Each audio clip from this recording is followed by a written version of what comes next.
Hello दोस्तों, नमस्कार। स्वागत है आपका एक बार फिर से हमारे यूट्यूब चैनल विनय की पाठशाला में। आज हम लोग इस वीडियो में कक्षा 7 की गणित की अभ्यास 12 बी के प्रश्नों को हल करेंगे। बहुत ही छोटी सी एक्सरसाइज है और बहुत ही रोचक और मजेदार है।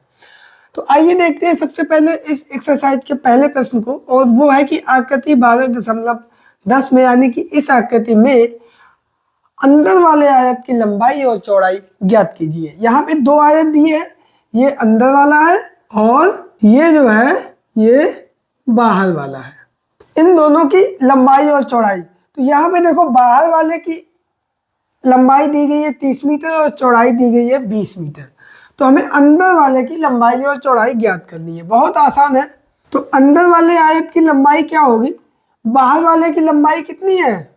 बाहर वाले आयत की लंबाई और 2 मीटर इधर कम हो जाएगा और 2 मीटर इधर कम हो जाएगा, -2 और -2।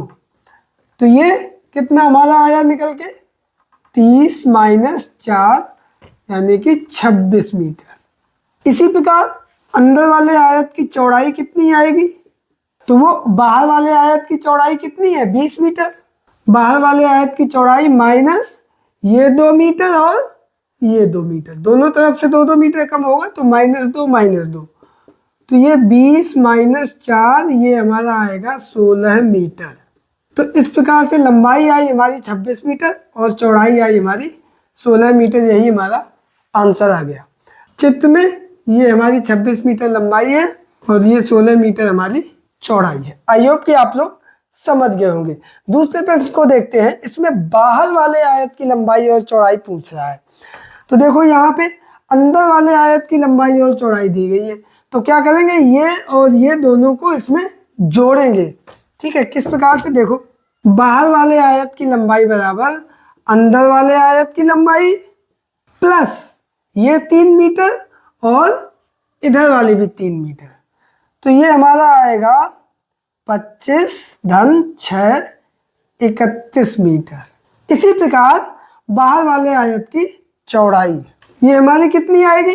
अंदर वाले आयत की चौड़ाई प्लस 3 मीटर ये और 3 मीटर ये, 3 + 3, तो ये 15 मीटर अंदर वाले आयत की चौड़ाई थी, प्लस 3 और 3 6, तो ये आ गया हमारा 21 मीटर।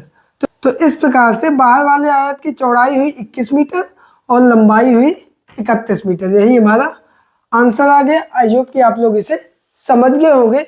अब चलते हैं अगले प्रश्न पर। तो बच्चों, यहाँ पे हमारा तीसरा प्रश्न है कि आकृति 12.12 में, यानी कि इस आकृति में बने छायांकित रास्ते की चौड़ाई 3 मीटर है। इसकी चौड़ाई जो है ये कितनी है? 3 मीटर है। बड़े आयत से घिरे क्षेत्र और छोटे आयत से घिरे क्षेत्र और रास्ते का क्षेत्रफल ज्ञात कीजिए, और वही हमें यहाँ पे लिख देना है।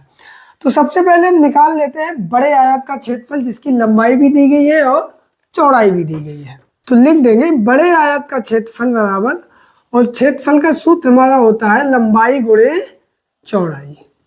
बड़े आयत की लंबाई दी गई है हमें 20 मीटर, चौड़ाई दी गई है 10 मीटर, तो ये आ जाएगा 20-200 वर्ग मीटर।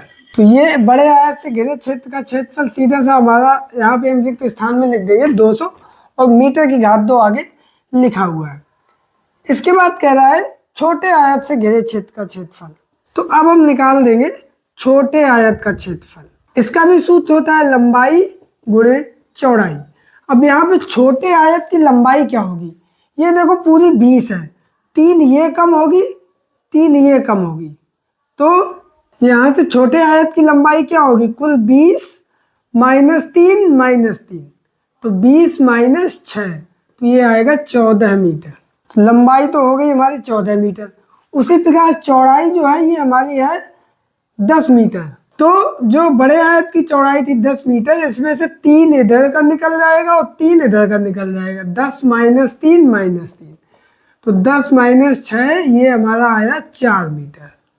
ठीक है, तो ये 14 में गुणे कर देंगे, 4 चौड़ाई आ गई, 14 चौको 56 मीटर की घात 2। ये हमारा क्या आ गया? छोटे आयत का क्षेत्रफल।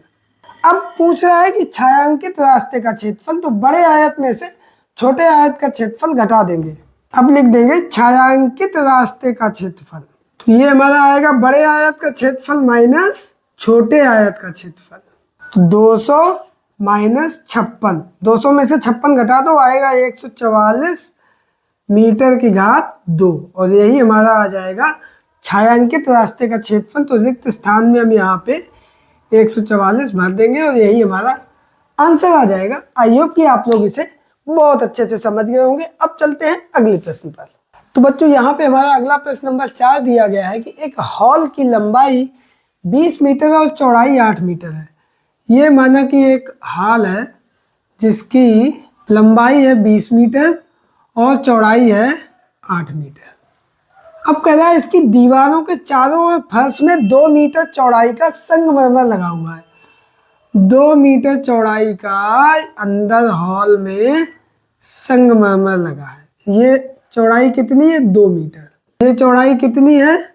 2 मीटर। इसी प्रकार यहाँ भी ये चौड़ाई कितनी होगी? 2 मीटर। और ये चौड़ाई कितनी होगी? 2 मीटर। अब कह रहा है कि अपनी अभ्यास पुस्तिका पर रफ चित्र बना के संगमरमर लगे फर्श का क्षेत्रफल ज्ञात कीजिए। इसका क्षेत्रफल जो है हमसे प्रश्न पूछ रहा है। प्रश्न तो आपको क्लियर हो गया होगा।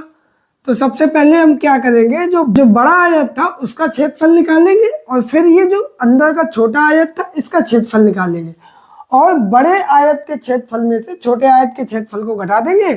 तो ये हमारा चारों तरफ का क्षेत्रफल आ जाएगा। लिख देंगे सबसे पहले बड़े आयत का क्षेत्रफल।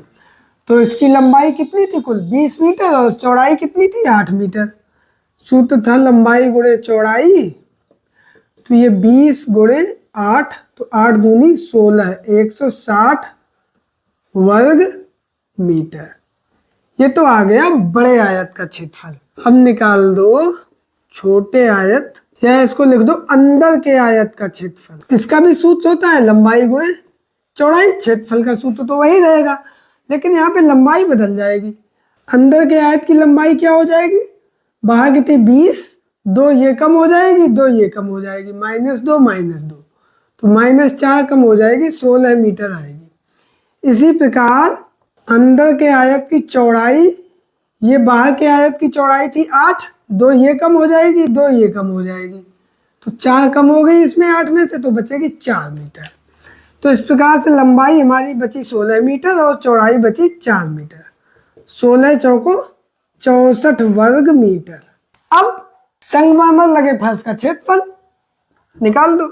संगमरमर लगे फर्श का क्षेत्रफल, तो ये बाहर के आयत का क्षेत्रफल कितना था? 160 माइनस अंदर के आयत का क्षेत्रफल 64, घटा देंगे आ जाएगा 96 वर्ग मीटर। और यही हमारा आ जाएगा आंसर, जो कि इस छायांकित भाग का क्षेत्रफल निकल के आ गया। आई होप कि आप लोग इस पूरे प्रश्न को बहुत अच्छे से समझ गए होंगे। अब चलते हैं इस एक्सरसाइज के अंतिम प्रश्न पर। तो बच्चों यहाँ पे हमारा 5वां प्रश्न है कि एक वर्गाकार बगीचे के चारों ओर 50 सेमी चौड़ाई का मार्ग बना हुआ है। एक बगीचा है वर्गाकार इस प्रकार से, और इसके चारों ओर 50 सेमी चौड़ाई का एक मार्ग बना हुआ है। ये क्या हो गया? मार्ग, ठीक है। और इस मार्ग की चौड़ाई कितनी दी गई है? 50 सेमी। प्रश्न कह रहा है बगीचे की लंबाई मार्ग सहित 51 मीटर है। ये लंबाई मार्ग सहित, मतलब ये मार्ग को भी जोड़ के 51 मीटर है। तो बगीचे का क्षेत्रफल ज्ञात करो। ये है पूरा बगीचा, तो बगीचे की लंबाई क्या होगी? निकाल दो सबसे पहले बगीचे की लंबाई। मार्ग सहित कुल लंबाई माइनस ये 50 सेंटीमीटर का एक मार्ग इस साइड का और 50 सेंटीमीटर का इस साइड का, माइनस 50 सेंटीमीटर। तो ये 51 मीटर माइनस 50 और 50 100 सेंटीमीटर। अब हम जानते हैं कि 100 सेंटीमीटर बराबर 1 मीटर, क्योंकि हमें इकाई जो है या तो सेंटीमीटर में रखें या मीटर में रखें। तो 51 मीटर माइनस 1 मीटर, तो 51 में 1 घटा देंगे, 50 मीटर क्या आई? बगीचे की लंबाई। चूंकि लिखा है कि बगीचा वर्गाकार है, तो जो बगीचे की लंबाई होगी वही बगीचे की चौड़ाई है। लिख देंगे चूंकि बगीचा वर्गाकार है अतः बगीचे की चौड़ाई ये भी कितनी आएगी 50 मीटर। ठीक है, अब निकाल देंगे बगीचे का क्षेत्रफल। अतः बगीचे का क्षेत्रफल बराबर, सूत्र इसका क्या होता है, लंबाई गुणे चौड़ाई, 50 गुणे 50 तो 2500 वर्ग मीटर, और यही हमारा आ जाएगा आंसर। और इसी के साथ हमारी ये एक्सरसाइज भी कंप्लीट होती है। आई होप कि आप लोग इस पूरी एक्सरसाइज को बहुत अच्छे से समझ गए होंगे। वीडियो पसंद आने पर इसको लाइक करें, दोस्तों के बीच में शेयर करें, और चैनल पर अगर पहली बार आए हैं तो इसको सब्सक्राइब करके ऑल नोटिफिकेशन प्रेस कर लीजिए। मिलते हैं अगले वीडियो में एक नई एक्सरसाइज के साथ, तब तक के लिए नमस्कार।